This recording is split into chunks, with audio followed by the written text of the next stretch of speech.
Good morning and welcome to Worldwide Wisdom. We're learning about the spirituality of trees because the Torah tells us today about the importance of keeping your trees, fruit-bearing trees, and not destroying them, not cutting them down. Why? For man is the tree of the field. The Torah compares a human being to a tree. How interesting, of all things to compare a human being to a tree. What's up with the tree? What's the message here? We'll be talking about this momentarily. But before that, Rob, you had a question about the what? About why the Torah prescribes death? Yeah, as a lawyer, I'm interested in the portion of this week's Parsha that There's a testimony. About the testimony. And it says 2 or 3 witnesses. Since the Torah is not supposed to have anything that's redundant or unclear, why wouldn't it say on 2 or more witnesses? Because when it says 2 or 3, then is it 2 or is it 3? Right. So but more importantly is the standard. What if you have 2 witnesses that say he violated the law? We have 2 witnesses that say he didn't violate the law. Very interesting. There's Very no interesting. explanation. Where in American law, in a criminal case, it has to be beyond the shadow of a doubt, or in a civil case, by the preponderance of the evidence. So it seems very ambiguous here. Can you explain? Wow. Okay. First of all, I just want to say that this topic is very much connected to what we're going to talk about, the spirituality of trees. Number one. Second of all, I just want to give you a direct answer to your question. The question is, why does it say at the very beginning of this week's Torah portion, you're talking about page 1163, where it says in the first aliyah,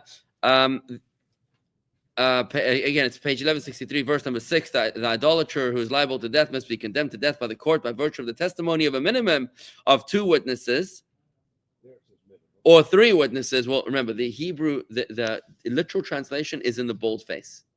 So if we read the literal translation, it's like this.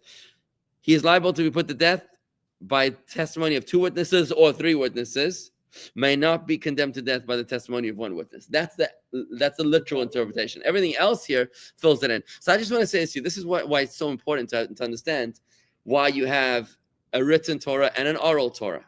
The written Torah is cryptic, it's short, it's nuclear.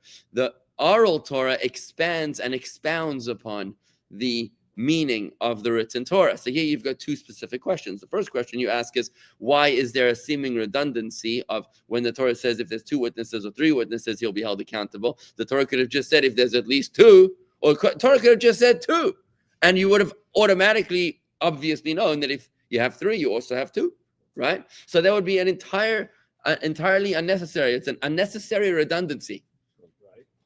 It's an unnecessary redundancy, right? That's the first question. The second question is, what happens when you have two testimonies or witnesses conflicting against each other? In American law, my understanding of what you said was that they will figure out who is the more credible testimony. It has to be beyond the shadow of a doubt. Okay. So I'll tell you this, that first of all, Rashi answers your first question. If you look in Rashi's commentary, which is not actually translated here, it says, if Rashi asks the question, if the testimony is fulfilled through 2 witnesses, then why do I need to say 3 witnesses? You and Rashi are on the same page. Well done, right? And says Rashi, the purpose is in order to compare the 3 to the 2. Just like the 2 is 1 testimony, when 2 witnesses come together, they form 1 unit. So 3 witnesses coming together form 1 unit, and therefore, what does that mean? What's the difference? That ties straight into your next question. What happens when you have conflicting testimonies? They're treated as units. What happens is, according to Torah, there's a principle called Eidim Zoimamin. Eidim Zoimamin means colluding witnesses. When 2 witnesses come in and they'll say, or 3 witnesses, and they come in and they say that so-and-so killed so-and-so. And a second set of witnesses now comes in, second unit, and they come in and they say, that couldn't possibly be true. Why? Because you were with us at the state, the time, and place elsewhere. So when you say that you witnessed the murder taking place in this day at this place, you were with us, Imanu Ayisem, somewhere else. So what happens then is, there's a whole tractate of Talmud called Makos, which means whips, which is dedicated to this exact topic, where the second testimony is believed over the first testimony, unless a third set of witnesses comes in and testifies that the second witnesses are colluding. It's a whole beautiful section of Torah. It's a whole section, beautiful section of Torah. But to answer your question, when does the first set of witnesses when are they determined to be colluding witnesses? Only when every one of them, the members of the unit, is found to have indeed not been there on that day. But if only 2 out of the 3 were found to not have been there on the day, then they're not classified as the conflicting, as colluding witnesses. In other words, they're treated, if they come as 2, or if they come as 3, or if they come as 100 witnesses, they're treated as one unit, and all of them need to be determined to not have been there on that day in order for them to be determined as colluding witnesses. So I hope that answers your question. All right? But Rashi really addressed both your questions. Very interesting how both of your questions were addressed in that single Rashi. Both of your seemingly unrelated questions were in fact deeply related. Okay? But let's... Yes, the scholars of the community. I love it. That's right. So there are other implications, but and they're treated as a unit. But the example that Rashi gives is the question that he gave. This is a famous short poem about trees. Oh, we got a poem about trees. A famous short poem about trees. Here goes. It's by Joyce Kilmer. I think that I shall never see a poem lovely as a tree. A tree whose hungry mouth is pressed against the earth's sweet flowing breast. A tree that looks at God all day and lifts her leafy arms to pray. A tree that may in summer wear a nest of robins in her hair, upon whose bosom snow is lain, who intimately lives with rain. Poems are made by fools like me, but only God can make a tree. Love it. I never actually heard that one before. It's beautiful. Joyce Kilmer was a man. Oh. He was a soldier in World War I. Really? How interesting. Well, let's go straight into this. Let's understand what the Torah has to tell us about trees, because it relates to the siege on Gaza. That is what the Torah talks about. By the way, anybody who says that Israel is laying siege to Gaza is making a very, very big mistake, because you cannot lay siege to a piece of real estate that you're not entirely surrounding, right? Since Gaza has a border with Egypt, therefore, and Egypt has a far, far more stronger wall on Egypt's like an iron curtain. It's much, much bigger than the Israeli side of the wall. So just important to know that. Let's go. So let's see what it says here in the verse. It says as follows. We're on page 1179, verse number 1179. 1179. Yep. Verse number 19. Returning to the laws of besieging a city outside the promised land. If you besiege such a city, you must begin the siege more than 2 days before Shabbos, and repeat your offer of peace a few times during this period before you undertake to wage war against it to capture it. You must not destroy its fruit trees, by wielding an axe against them, for since you may eat from them, you must not cut them down. Is the tree of the field a man who is able to come into the besieged field, fleeing from you? Since it is not, you should not punish it. That's interesting. So the translation here reads the verse as a rhetorical question. Is the man the tree of the field, that he's your enemy that needs to be cut down? The way I read it is not in a rhetorical question, but as a statement. For man is the tree of the field to come into the besieged city, fleeing from you. So in other words, I read it as a statement that man is in fact the tree of the field. But the verse continues, however, you may be destroy and cut down any tree that you know is not a food tree, and use its wood to build a blockade against a city that wages war against you. Keep the city besieged until its submission. Now, this is a very, very important verse. When it says keep the city besieged until its submission, these are the laws of Torah warfare. You want to have God on your side when you fight a battle? Then you fight a battle until its submission. You don't fight a battle halfway. You don't fight a battle only in order to, you don't start a surgery only in order to go halfway through the surgery and say, okay, enough blood already. We're going to sew him back up. You know, imagine you do a heart transplant and you take out the heart and you're like, oh, there's too much blood. Forget it. We're not going to carry on. No, you start a job, you finish it, right? Sure. You don't start a war that you're not willing to finish. And that is what the anti-Semites of the world are trying to do to Israel today. They are trying to stop Israel not through a war of weapons, but through a war of narratives. And they're trying to say it's not nice to fight a battle. Any other nation that fights a battle. You heard Ukraine in Kiev this morning got hit with a rocket. You're Ukrainian, right? No, you're Russian. Sorry. Forgive me. You're on the wrong side of the battle here. I sent a video to my friend. I have a friend in Rostov, which is South Russia, near the border of Ukraine. I sent him a video of a drone coming into a building in Rostov and blowing it up. It happened like a few minutes earlier. So I sent it to him a few days ago. And he's like, "Oh my God, that's 2 streets down from my house." He's in Rostov. It was a Ukrainian drone. Anyways, so this morning, Kiev was attacked. A residential building was attacked in Kiev, and by a Russian drone, and it killed a couple people. At least one child was killed. You heard about the United Nations protest about this, right? Only Israel. You know, you have a terrorist dressed in a press journalist suit, right? And the whole world is up in arms. Here, a child was killed in her bed while she was sleeping in Kiev, and the world doesn't care because only when it comes to Israel's wars, Israel has to stop in the middle. Every other nation, they can finish their wars to the end. But here's the Torah lays down the foundation. You don't fight a war unless you're willing to finish it until submission. Remember, World War I was a disaster. There was no victory. It ended in a truce. And that's why World War II happened. Yep. World War II was the result of not pressing the Germans into submission. And therefore, they rose up again and to World War II. That's why the Allies insisted that in World War II, they needed to march their armies through the capitals of Germany in order to prove the submission. And they needed the Japanese to submit. Total unconditional surrender was the key word, right? To sign, right? On the ship, right? So that's not even the focus of what I want to talk about today. I want to focus today on this idea that man is compared to the tree of the field. So why is it that man is compared to the tree of the field? The reason is because a tree is unique to other creations, just like that beautiful poem that you mentioned, that it kisses God, right? It's constantly kissing God. You see, everything in this world relies on its source, on its life source for survival, right? We human beings need to have oxygen, right? Fish need to have water, right? We all come from the earth.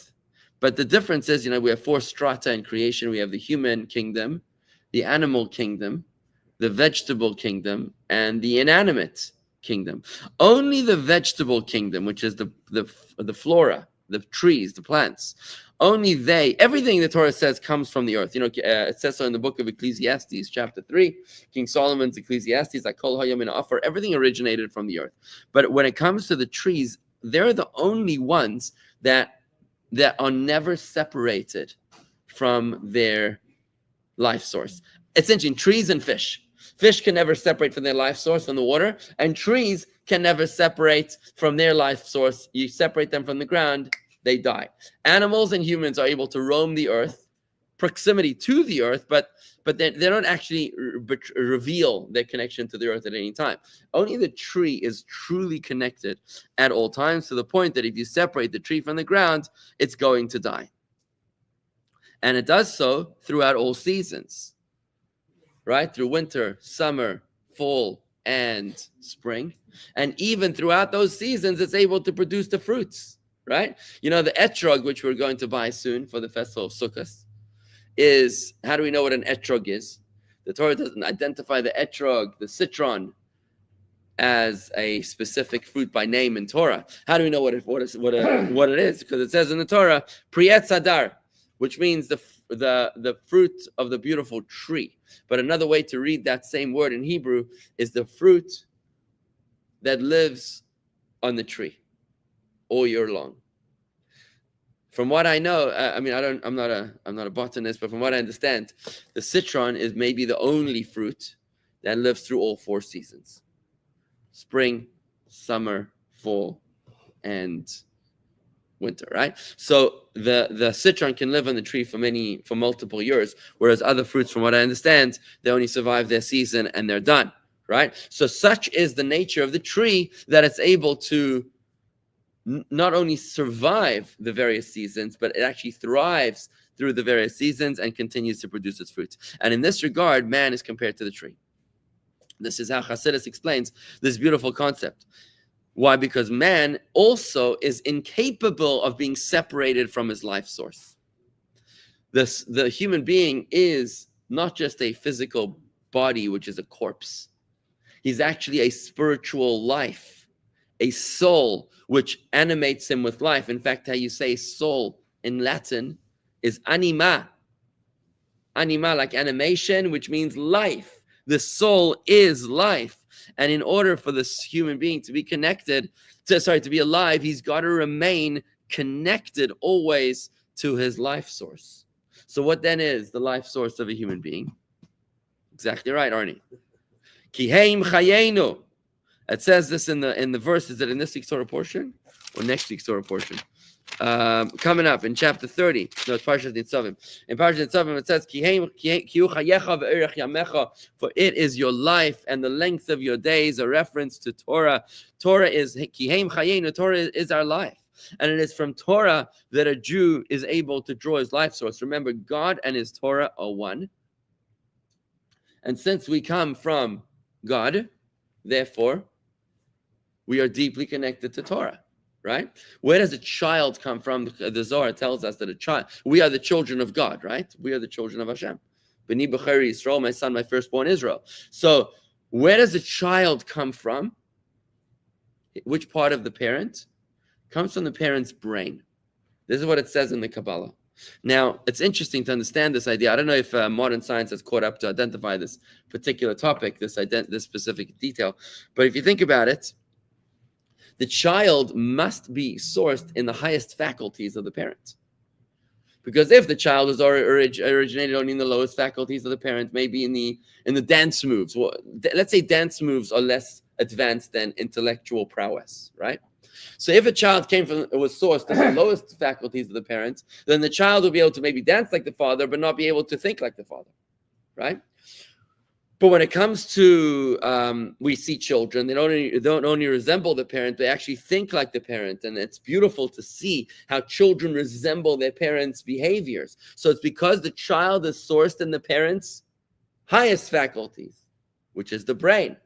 Now, if Torah is God's wisdom, God's brain, so to speak, that means that when Jews are sourced in God's brain, we're sourced in God's Torah. As long as we're connected to Torah, we're doing great. We're alive. We're like the tree that's pumping. What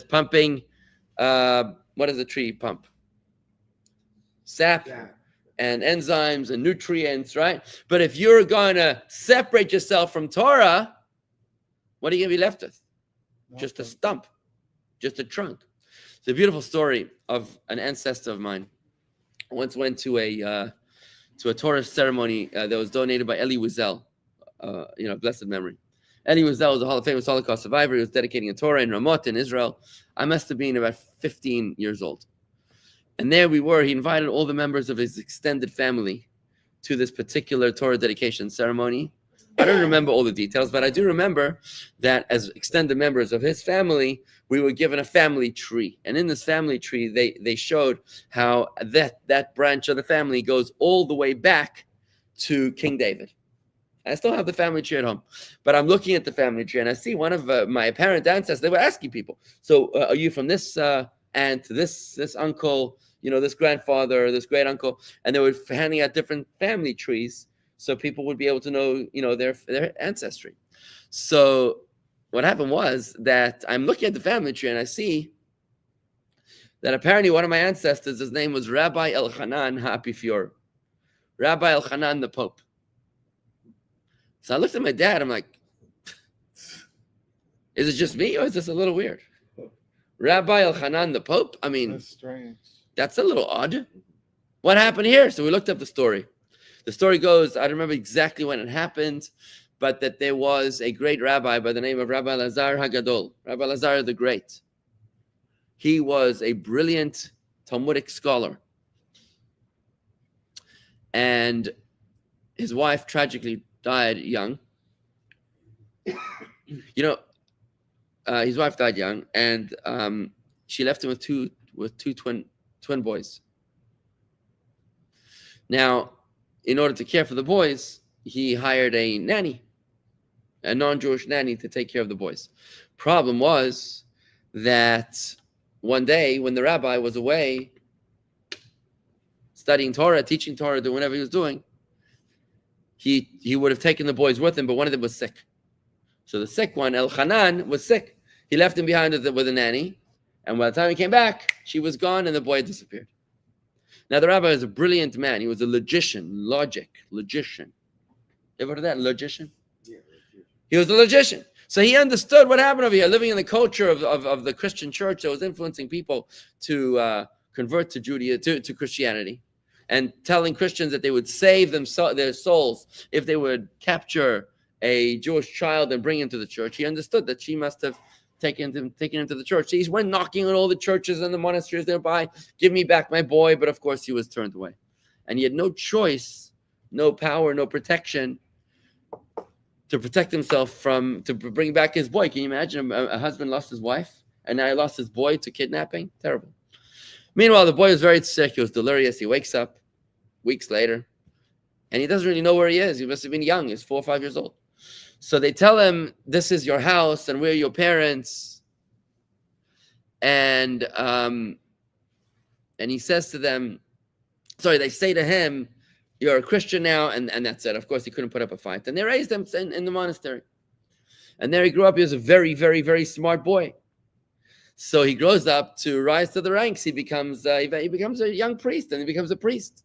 And then he becomes whatever the process is of them, maybe a cardinal, maybe a bishop, whatever the case is. Ultimately, the guy becomes the Pope. He becomes the Pope. He's a smart Jewish boy. He became the Pope. Now, in those days, the custom was when you become Pope, you had to create some sort of an anti-Semitic decree to inaugurate your new administration. So here he is, and he has to make some sort of an anti-Semitic decree.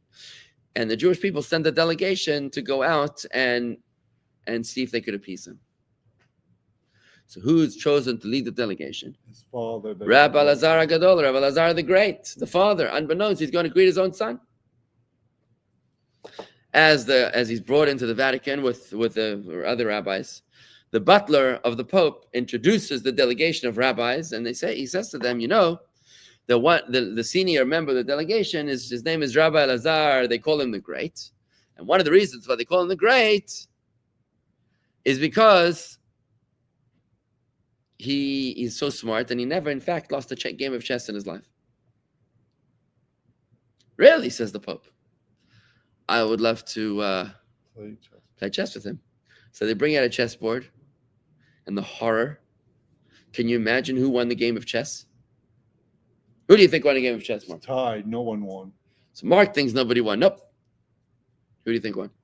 Arnie. The Pope won the game. Can you imagine? How humiliating for the rabbi. The first game of chess he lost in his life as the Pope. He got a formidable enemy over here. His son. He didn't know it's his son. But he did notice the thinking patterns. He did notice the patterns of thinking that were ingenious and eerily familiar. He was able to retro-engineer the plan. Normally the rabbi played chess. Nobody knows how to do these moves. Yet this guy was battling him as if he was fighting with his own brain. He was like, this is uncanny. It's for me. It's way too familiar. So he started cross-examining the priest. Who are you? Where were you born? Which town were you born in? I don't know. Where were you raised? I was raised in a monastery. Really, he says to him. Who are your parents? I never met them. They told me my parents are the church. So he starts to sing to him a lullaby that he would sing to the boys after their mother passed away. Or maybe the lullaby that she sang to them. And what happens? He recognizes. He recognizes the tune, and father and son realize they finish the rest of the story. Yeah. And he now tells his father, he says, Dad, what am I going to do? So the father says to him, listen, you're the Pope. So undo the decree and come join the Jewish community. Find a way. He faked his own death. If you look in the annals of history, I forget what his name was, Maximilius, maybe. He had some sort of a name, but he had a very short tenure as Pope. He mysteriously died, and he went back to the Jewish community, and from then on, he was quoted in Torah sources as Rabbi Elchanan Apifior, Rabbi Elchanan the Pope. That's how he's quoted in Torah sources when he comments on Torah, right? So why am I telling you this beautiful story? Is because the reason I'm telling you the story is because the father was able to recognize the thinking patterns of the son. Because we are the children of God and we come from God's brain, so to speak, right? And what that means on a practical level is that we come from Torah. When a Jew studies Torah, he's filled with life, he's filled with vitality, he's filled with energy, with survival against the odds. When the Jewish people are disconnected from Torah, what happens? They wither and die. Now we can begin to understand why it is that there's this passionate debate in Israel about whether the Torah students need to enlist in the army. And if you remember, a few days ago there was a big chat in the group in the show here, a big Farbrengen in one of the WhatsApp chats about the position. Somebody was very upset about the position of the shul with regards to the state of Israel. And I stood my guns and I said, listen, we're not apologizing for putting Torah values before nationalistic values, because as a Jew, our top priority as a shul, as a synagogue, as a group of Jewish people, our top priority, our allegiance is not to the national state of Israel. Our allegiance is to the God of Israel. And that is the secret to our survival. It's not the IDF, it's not the IAF, it's not the Mossad, it's not Bibi Netanyahu, it's not our APAC or FIDF or our allegiance with our esteemed seat in the United Nations that is the secret to our survival. What is the secret to our survival is Torah, right? And a Jew needs to remember that the national state of Israel is a gift from God, but don't bite the hand that feeds you. Torah is the secret to the Jewish people's survival. And therefore, you want to protect the state of Israel, you can do so. Very important. You have to go to the army. Very important. But if you're capable of studying Torah, by all means, go for it. You need to study Torah. And of course, even the soldiers need to study Torah.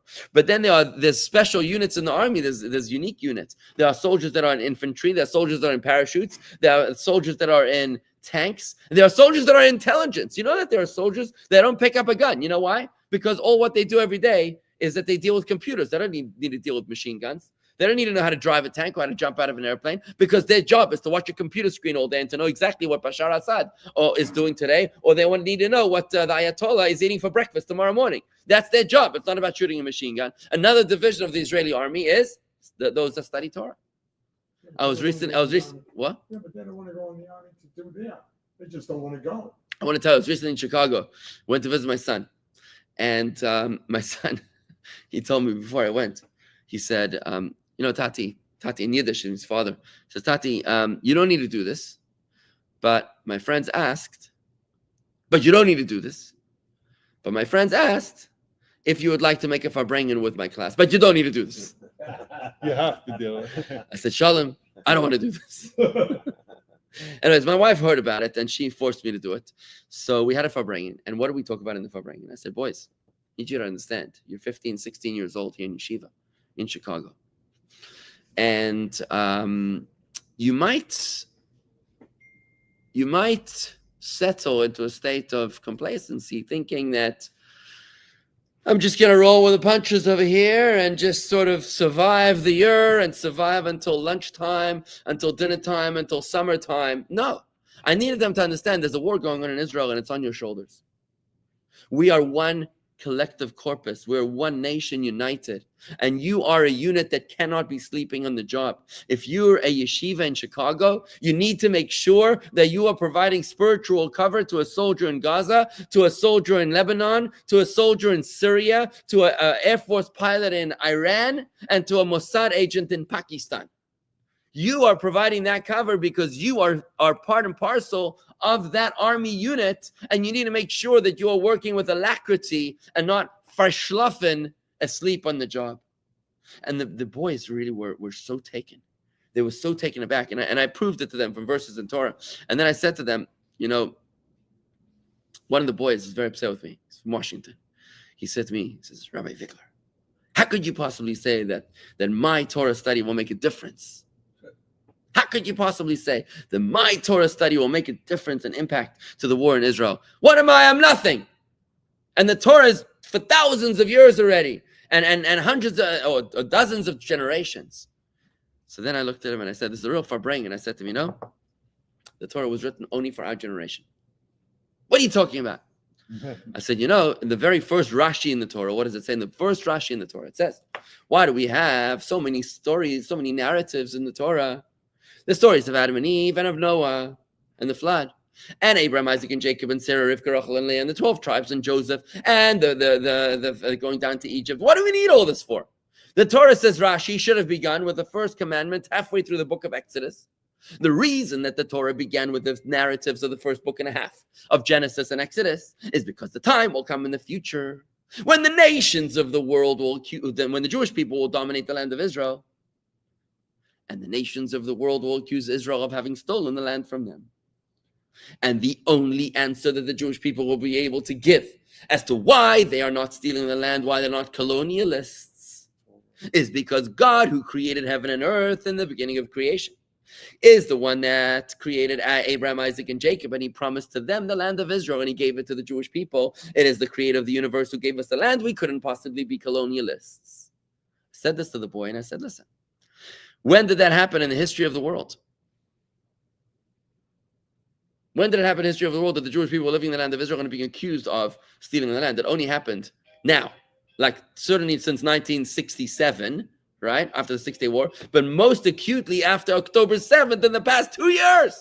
This is why the Torah was written. The whole Torah was written, so that we would have the kahuns, the guts, to stand up to the world and say, no, we're not thieves. No, we're not colonialists. We couldn't possibly occupy our own house. We couldn't possibly be invaders in our own house. In fact, the word Palestinian in Hebrew comes from the word polesh, which means invader. They are invaders. The word Palestinian is an invader, and if you don't believe me, I'll prove it to you. You can't even say the word Palestinian in Arabic because there's no letter P in Arabic. It's a letter B. So if they think that they're Palestinians, indigenous natives, they couldn't possibly be. They don't even have that letter in the alphabet.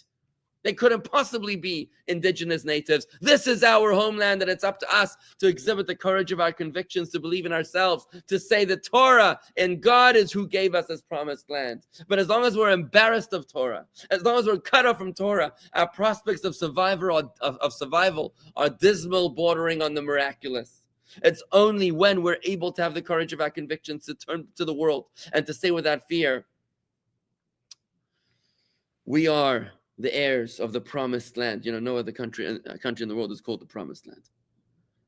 Why is it called the promised land? Because it was promised by God to me. That's why it's the promised land. It's to call Jews colonialists is to reject the Bible. For Jews to play along with that idiotic argument is for Jews to turn their backs on the Bible. We cannot fall into that trap. We cannot fall into that ambush. And I said to this boy in the yeshiva in Chicago, I said to him, the Torah was written for our generation and for the past 2 years. And therefore, when the Torah says that your Torah study is going to bring peace to the security to the people of Israel, you better believe it. And let me tell you, he totally accepted the argument. It was very beautiful, Fabrayan. But the message to us is very, very clear, is that we need to be like trees. The spirituality of trees is such that they're constantly kissing the source. As you mentioned in the poem, they're constantly connected to their source. A Jew is always connected to Hashem through the study of Torah. And this is the reason why we learn Chayenu, by the way. The Chayenu is the daily Torah study of the Chumash and the Tehillim and the Tanya. And if you don't have it yet, you should subscribe to Chayenu. Go to CHAYENU.org. That's CHAYENU.org and subscribe. Have it delivered to your house. I think they'll send you the first 7 weeks free. And what you do is you learn the Chumash in English and the Tanya in English, and you read the Tehillim for the day. And what you're doing is, it's not just because you're adding wisdom to your life. It's because you're connecting. It's like taking your cell phone and plugging it into the wall. Why are you plugging your cell phone into the wall? Because you're learning something new? No, because you need energy. That's why we're compared to the trees. Look at that beautiful tree. It rises above from the earth, but beneath the ground, he's always connected. Right? So to a Jew, you might be a businessman, you might be an entrepreneur, you might be an innovator, you might be a Democrat or a Republican, you might be a politician, you might be a tourist, you might be whatever the heck you are. You can rise above the earth, but below the surface, you're always connected. It's a living, active connection. It's amazing. And that is the spirituality of trees. Rabbi, lots of comments coming in. I'm going to address them in a moment. What? Rabbi, is the discussion on the spirituality of the trees? Is that the reason there are so many programs to plant trees in Israel? No, sorry about that. I just want to say that there's a whole charity which is about planting trees in Israel. I have to tell you, I don't understand the charity. I have to tell you, I don't understand. Why is it that planting a tree is a charitable act? Why that's even 501c3 tax deductible? I don't even understand. Well, look at the source. I mean, originally, the land was all desert.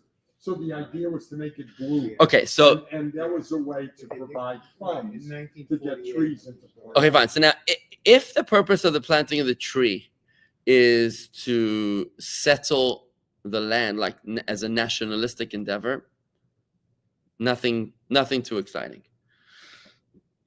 Is it an act of spirituality that they're planting the trees? I would have a hard time believing that. I don't think so. In other words, I just want to put it this way. Not everything that has a charitable tax deduction associated with it is indeed a mitzvah, okay? And even if it's in Hebrew letters, okay? Because not every charity is the same, right? And there are charities that masquerade as Jewish charities and masquerade as pro-Israel charities when really they're pro-Hamas, really they're pro-Palestinian, really they're funding Hamas. I mean, you really need to know what you're doing. In this case, the trees, of course, I think at best it's benign. At best it's benign. On our first trip to Israel, we took our girls to an area where they were planting trees. And the girls were very excited because they got these little tiny trees and they put them in the ground and they covered them with dirt and then they watered them and they said a prayer. And they got a certificate. And then as we were leaving, I see they were pulling out. Oh my gosh, let's got the tree for the next group. Oh my God. Look, Rob, I just want to conclude. Chuck, I want to conclude by saying this. That, when somebody says, oh, look how Jewish I am, I planted a tree, I've got a certificate on the wall. If your Jewish identity is manifesting in planting trees, you need to see a rabbi fast, okay? Because that's not our Jewish identity. It's not nationalism. Yes, we have a country and it's beautiful, but that's not the be-all and end-all of our spirituality. Right? Our spirituality is godly, it's meaningful, it's holy, it's relationships, it's marriage, it's parenting, it's connection, it's meditation. That's spirituality. But to reduce your spirituality to planting a tree, I think is a little lacking. Let's just take a look at some of these comments coming in here. I was trying to just love this rabbi. Thank you, Dusty. Beautiful heart right there. I love trees. Okay. No, I'm a Christian. All Christian people who forsake the Jews forsake themselves. Oh, very nice. I can't pronounce your name, sir, but it looks very long. I'm a Christian. All Christian people who forsake the Jewish people forsake themselves. That's right, because we know what it says in the Bible. The Christians believe in the Bible. In the Bible, it says that God has given the land of Israel to the Jewish people, right? So any Christian that doesn't believe in that is forsaking himself. Shalom, brother from India. Please pray for my two sons and daughter, good education and good health. Okay. Do you know some Christians think they are Jews and better than Jews? Okay, I'll laugh at them. I'm an independent Torah scholar, meaning I've not been indoctrinated into false teachings. I've learned directly from Hashem's presence through the partaking of His presence. Okay, all right. So, this guy's from Norway. Very nice. Not in a monastery. Very nice. This guy's giving me a recipe. Very nice. Okay. Torah is full. Okay. Michael. Roman gypsy. Ooh, interesting. Okay. Okay, let's see if there's anything noteworthy here. Love this rabbi's passion and love for Torah and Hashem. Precious. Thank you, Dusty. I'm not a Jew, but I will never let history repeat itself. Thank you. Torah is the deed of the land, says Linda. Well said. Okay, we're almost done these comments. Rabbi, you need moderators on this live stream. I love your work, and I'm leaving this chat. Ooh, why? Why do we need moderators? Why do we need moderators? Okay. Greetings from New Mexico. Thank you for sharing these teachings. Shalom. All right, folks. Beautiful. Great worldwide wisdom. Great being connected. Be like a tree. Stay connected.